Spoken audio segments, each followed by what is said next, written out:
Assalamualaikum warahmatullahi wabarakatuh. Kembali lagi di channel Arif Explore. Kali ini saya ingin berbagi pengetahuan pakan fragmentasi ternak. Di sini kita sudah bersama ownernya itu sendiri, yaitu Bapak Mustafa. Halo. 3, 2, 1.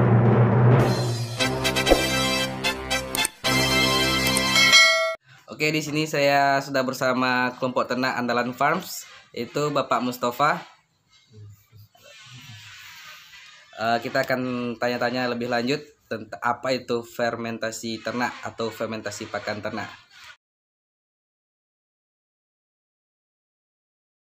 Pertama, karena banyaknya limbah-limbah ataupun rumput yang ada di kawasan Kambang Baru. Yang selanjutnya itu pemanfaatannya kan selama ini diarit langsung dikasihkan. Cuma kita dengan membuat terobosan baru melalui pakan fermentasi yang biasa disebut silase, sehingga pakan ini bisa kita tabung lah istilahnya sampai bertahan sampai 3 bulan. Dan selanjutnya kandang kita nggak berbau, jadi cenderung bersih. Dan itu aman, jarak 3 meter, 2 meter pun di rumah kita masih nyaman kok beternak. Jadi enjoy gitu. Saya untuk kotoran kambing itu sendiri terkenal dengan baunya ya. Ya betul. Jadi salah satu kelebihannya ini tidak berbau. Iya. Karena kambing itu memiliki kadar urea paling tinggi dari ternak-ternak yang lain, sehingga wajar kalau bau pesingnya luar biasa. Maka dari itu dengan pakan fermentasi kadar bau pesingnya itu bisa diminimalisir sehingga kita nyaman beternak. Maka peternak-peternak milenial ataupun peternak-peternak muda lebih merasa enjoy. Kalau untuk Terutama dengan tetangga ya. Tetangga pasti tetangga terganggu juga. Bagaimana cara pembuatannya itu sendiri? Pembuatannya itu yang pertama, pakan itu supaya lebih enak sama ternak, dia harus dicacah-cacah lebih kecil dahulu, sehingga untuk penyerapan ataupun pengunyahannya lebih gampang. Biasanya kalau kami ini masih menggunakan manual dengan pemotongan parang, tapi insya Allah dalam waktu dekat kita akan membeli mesin cacah. Mesin cacah ini bisa nanti memproduksi sampai 0,5 ton per jam. Targetnya nanti masyarakat banyak terbantu, sehingga metode ngarit atau metode pakan konvensional itu bisa dihindari lagi. Jadi masyarakat muncul kesadaran bahwa beternak itu menabung, jadi santai. Jadi istilahnya ada, buat saya, kita beternak bukan dibudak oleh ternak, tapi ternak itu yang kita manajemen sehingga bisa sesuai dengan keinginan kita. Itu targetannya sebenarnya. Lebih menghemat waktu juga ya untuk mencari pakan. Betul, lebih menghemat waktu, efisien waktu, dan irit juga.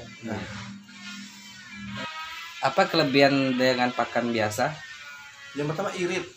Irit. Waktu kita nggak terbuang percuma, kandang kita bersih. Terus kalau seandainya kita orang-orang yang banyak kegiatan, itu pakan bisa ditabung. Jadi kita menyari makan sehari atau 2 hari, itu bisa untuk seminggu 2 minggu, lebih enak. Jadi masyarakat kita tuh kalau ada contoh acara hajatan, jadi nggak terkejar-kejar, lebih enak. Dan kita pun mengontrol pakannya lebih gampang, karena pada dasarnya ternak kita itu makanan standarnya 10% dari bobot badan. Jadi kalau kita punya ternak, kita manajemen pakan, jadi kita bisa mengkalkulasikan berapa keuntungan kita dalam peternakan tuh, baik setahun, 2 tahun, ataupun 3 tahun, jelas semua. Jadi beternak memiliki kalkulasi keuangan yang jelas. Kalau beternak konvensional kan asal kasih rumput, nggak habis buang, jadi kita nggak tahu berapa untung atau ruginya. Dari sebanyak itu kelebihannya pasti ada kekurangannya ya Pak? Pasti. Kira-kira apa kekurangan dari fermentasi pakan ini sendiri? Yang pertama kurangannya, karena bakteri ini bekerja pada kondisi anaerobik, atau dia bekerja pada kondisi yang tidak hamba udara lah intinya. Habis itu nanti kalau seandainya tempat fermentasi kita bolong atau bocor, itu yang gagal. Nanti salah satu ciri-ciri dia itu udah mulai agak busuk, berjamur. Kalau udah berjamur sebaiknya itu jangan diberikan ke ternak kita, takutnya nanti keracunan atau diare. Itu aja. Selain itu kelemahan pada kondisi hari ini, kita belum punya mesin cacah. Kita fokus pada 3 bidang. Yang pertama ayam ayam KUB, ayam kampung unggul Balitnak, dan ayam kambing, dan selanjutnya sapi. Tapi untuk konsentrasi pada kesempatan ini kita mulai ayam sama kambing dahulu. Ayam KUB. Ini umurnya baru jalan 4 bulan, udah sebesar ini. 4 bulan. Ini belum kira 4 bulan ini. Jadi Itu pakannya dengan apa itu? pakannya alhamdulillah sekarang masih campur fermentasi dengan pur. Oh. Campur semua. Ya, satu lagi Pak, ini sebenarnya kan sangat bagus nih untuk peternak-peternak kita ada fermentasi pakan nih. Adakah kendala-kendala atau berita-berita miring tentang fermentasi ini dan bagaimana cara Bapak menanggulanginya? Nah, kalau berita miring ataupun hal-hal negatif rasanya dimanapun tempatnya ada. Cuma prinsip saya kalau fermentasi itu udah cocok dengan kondisi ekonomi masyarakat hari ini, dan kalau kekurangan pasti ada semua sendi. Yang penting kalau prinsipnya jurus standar, maju terus pantang mundur. Jadi untuk pakannya sendiri apakah kita harus kontrol atau ada takarannya sendiri Pak? Harus ada dikontrol karena disitulah letak manajemen pakannya tadi. Jadi kita udah timbang mereka semua. Ya. Beratnya berapa, jadi kalkulasi umumnya berapa, nanti satu kotaknya berapa pakannya. Jadi nggak sembarang letak saja.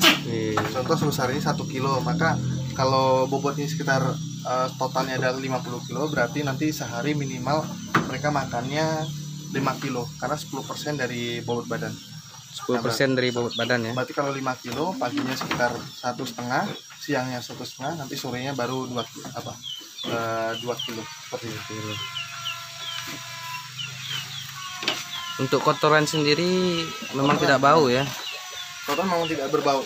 Dan ini kotoran ini kita masukkan ke dalam karung sana. Ya. Nah, itu akan kita manfaatkan untuk sawit, sawah. Oh, pupuk alami ya. Pupuk alami. Dan urinnya bisa kita masukkan. Nah, sini kita masukkan. Ini untuk limbah urin nanti. Limbah urin. Kira-kira limbah urin itu sendiri untuk pupuk apa ya? Sama untuk sumber urea. Oh, sumber urin. Jadi kotoran ternak sama apa kita sumber urea semuanya. Oke, terima kasih bersama Bapak Mustafa. Semoga bermanfaat bagi peternak-peternak milenial lainnya. Jangan lupa like, comment, dan subscribe. Akhir kata, assalamualaikum warahmatullahi wabarakatuh.